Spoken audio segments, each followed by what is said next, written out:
Processed foods are bad. They are a major contributor to obesity and illness around the world. How do we know? Every time a population adopts a Western diet high in processed foods, they get sick. It happens within a few years. Their genes don't change, their food does. Real versus processed food. The word processed often causes some confusion, so let me clarify what I mean. Obviously, most foods we eat are processed in some way.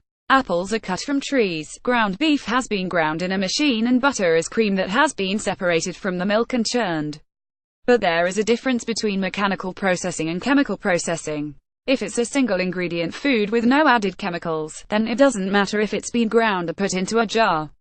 It's still real food. However, foods that have been chemically processed and made solely from refined ingredients and artificial substances are what is generally known as processed food. Here are 9 ways that processed foods are bad for your health. 1. Processed foods are usually high in sugar and high fructose corn syrup. Processed foods are usually loaded with added sugar, or its evil twin, high fructose corn syrup.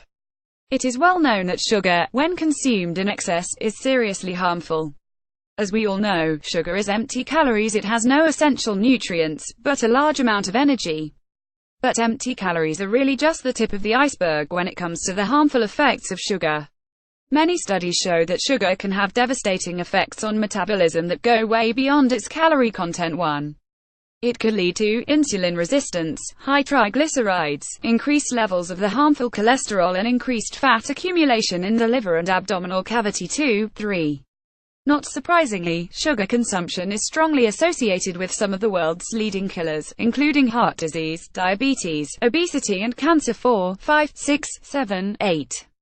Most people aren't putting massive amounts of sugar in their coffee or on top of their cereal. They're getting it from processed foods and sugar-sweetened beverages. Bottom line, processed foods and beverages are the biggest sources of added sugar and HFCS in the diet. Sugar is very unhealthy and can have serious adverse effects on metabolism when consumed in excess. 2. Processed foods are hyper-rewarding and lead to overconsumption. We all want to eat good food. That's just human nature. Evolution provided us with taste buds that are supposed to help us navigate the natural food environment. Our appetite gravitates towards foods that are sweet, salty, and fatty, because we know such foods contain energy and nutrients that we need for survival. Obviously, if a food manufacturer wants to succeed and get people to buy their product, it has to taste good. But today, the competition is fierce. There are many different food manufacturers, all competing with each other. For this reason, massive resources are spent on making foods as desirable as possible. Many processed foods have been engineered to be so incredibly rewarding to the brain, that they overpower anything we might have come across in nature. We have complicated mechanisms in our bodies and brains that is supposed to regulate energy balance, how much we eat and how much we burn, which, until very recently in evolutionary history, worked to keep us at a healthy weight. There is quite a lot of evidence that the reward value of foods can bypass the innate defense mechanism and make us start eating much more than we need, so much that it starts to compromise our health. 9, 10. This is also known as the food reward hypothesis of obesity. The truth is, processed foods are so incredibly rewarding to our brains that they affect our thoughts and behavior, making us eat more and more until eventually we become sick. Good food is good, but foods that are engineered to be hyper-rewarding, effectively short-circuiting our innate brakes against overconsumption, are not good. Bottom line, food manufacturers spend massive amounts of resources on making their foods as rewarding as possible to the brain, which leads to overconsumption. 3. Processed foods contain all sorts of artificial ingredients. If you look at the ingredients label for a processed, packaged food, chances are that you won't have a clue what some of the ingredients are. That's because many of the ingredients in there aren't actual food, they are artificial chemicals that are added for various purposes. This is an example of a processed food, an Atkins Advantage bar, which is actually marketed as a low-carb friendly health food. I don't know what this is, but it most certainly isn't food. Highly processed foods often contain preservatives, chemicals that prevent the food from rotting. Colorants, chemicals that are used to give the food a specific color. Flavor, chemicals that give the food a particular flavor. Texturants, chemicals that give a particular texture. Keep in mind that processed foods can contain dozens of additional chemicals that aren't even listed on the label. For example, artificial flavor is a proprietary blend. Manufacturers don't have to disclose exactly what it means, and it is usually a combination of chemicals. For this reason, if you see artificial flavor on an ingredients list, it could mean that there are 10 or more additional chemicals that are blended in to give a specific flavor. Of course, most of these chemicals have allegedly been tested for safety. But given that the regulatory authorities still think that sugar and vegetable oils are safe, I personally take their stamp of approval with a grain of salt. Bottom line, most highly processed foods are loaded with artificial chemicals, including flavorants, texturants, colorants and preservatives. 4. Many people can literally become addicted to processed junk foods. The hyper-rewarding nature of processed foods can have serious consequences for some people. Some people can literally become addicted to this stuff and completely lose control over their consumption. Although food addiction is something that most people don't know about, I am personally convinced that it is a huge problem in society today. It is the main reason why some people just can't stop eating these foods, no matter how hard they try. They've had their brain biochemistry hijacked by the intense dopamine release that occurs in the brain when they eat these foods. 11. This is actually supported by many studies. Sugar and highly rewarding junk foods activate the same areas in the brain as drugs of abuse like cocaine. 12. Bottom line, for many people, junk foods can hijack the biochemistry of the brain, leading to downright addiction and cause them to lose control over their consumption. 5. Processed foods are often high in refined carbohydrates. There is a lot of controversy regarding carbohydrates in the diet. Some people think that the majority of our energy intake should be from carbs, while others think they should be avoided like the plague. But one thing that almost everyone agrees on is that carbohydrates from whole foods are much better than refined carbohydrates. Processed foods are often high in carbs, but it is usually the refined variety. One of the main problems is that refined, simple carbohydrates are quickly broken down in the digestive tract, leading to rapid spikes in blood sugar and insulin levels. This can lead to carb cravings a few hours later when blood sugar levels go down again. This phenomenon is also called the blood sugar roller coaster, which many people who have been on a high-carb diet can relate to.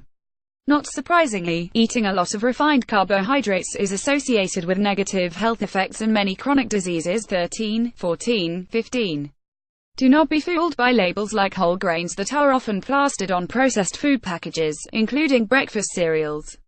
These are usually whole grains that have been pulverized into very fine flour and are just as harmful as their refined counterparts. If you're going to eat carbs, get them from whole, single-ingredient foods, not processed junk foods. Bottom line, the carbohydrates you find in processed foods are usually refined, simple carbohydrates. These lead to rapid spikes in blood sugar and insulin levels and cause negative health effects. 6. Most processed foods are low in nutrients. Processed foods are extremely low in essential nutrients compared to whole, unprocessed foods. In some cases, synthetic vitamins and minerals are added to the foods to compensate for what was lost during processing. However, synthetic nutrients are not a good replacement for the nutrients found in whole foods. Also, let's not forget that real foods contain much more than just the standard vitamins and minerals that we're all familiar with. Real foods, like plants and animals, contain thousands of other trace nutrients that science is just beginning to grasp. Maybe one day we will invent a chemical blend that can replace all these nutrients, but until that happens, the only way to get them in your diet is to eat whole, unprocessed foods. The more you eat of processed foods, the less you will get of vitamins, minerals, antioxidants and various trace nutrients. Bottom line, there are many nutrients found in whole foods that are not found in processed foods. The more processed foods you eat, the less you will get of these nutrients. 7. Processed foods tend to be low in fiber. Fiber, especially soluble, fermentable fiber, has various benefits. One of the main ones is that it functions as a prebiotic, feeding the friendly bacteria in the intestine. 16, 17. There is also evidence that fiber can slow down the absorption of carbohydrates and help us feel more satisfied with fewer calories. 18, 19. Soluble fiber can also help treat many cases of constipation, which is a very common problem today. 20. The fiber that is found naturally in foods is often lost during processing, or intentionally removed. Therefore, most processed foods are very low in fiber. Bottom line, soluble, fermentable fiber has various important health benefits, but most processed foods are very low in fiber because it is lost or intentionally removed during processing. 8. It requires less energy and time to digest processed foods. Food manufacturers want their processed food product to have a long shelf life. They also want each batch of the product to have a similar consistency, and they want their foods to be easily consumed. Given the way foods are processed, they are often very easy to chew and swallow. Sometimes, it's almost as if they melt in your mouth. Most of the fiber has been taken out and the ingredients are refined, isolated nutrients that don't resemble the whole foods they came from. One consequence of this is that it takes less energy to eat and digest.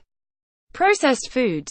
We can eat more of them in a shorter amount of time, more calories in, and we also burn less energy, fewer calories out digesting them than we would if they were unprocessed, whole foods. One study in 17 healthy men and women compared the difference in energy expenditure after consuming a processed versus a whole foods-based meal. 21. They ate a sandwich, either with multi-grain bread and cheddar cheese whole foods or with white bread and processed cheese processed foods. It turned out that they burned twice as many calories digesting the unprocessed meal. The thermic effect of food (TEF) is a measure of how much different foods stimulate energy expenditure after eating. It totals about 10% of total energy expenditure metabolic rate in the average person. According to this study, people who eat processed food will cut their TEF in half, effectively reducing the amount of calories they burn throughout the day. Bottom line, we only burn half as many calories digesting and metabolizing processed foods compared to whole foods. 9.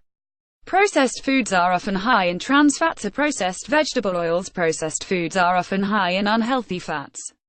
They usually contain cheap fats, refined seed and vegetable oils like soybean oil that are often hydrogenated, which turns them into trans fats.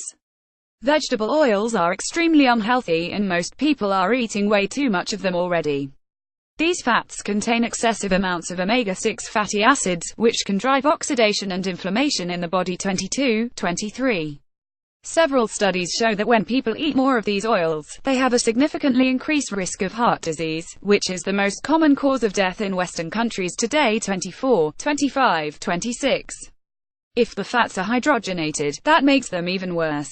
Hydrogenated trans fats are among the nastiest, unhealthiest substances you can put into your body. 27. The best way to avoid seed oils and trans fats is to avoid processed foods. Eat real fats like coconut oil and olive oil instead. Just eat real food. When we replace real foods like fish, meat, fruit and vegetables with processed junk foods, we increase our risk of illness and poor health. Real food is the key to good health, processed food is not. Period.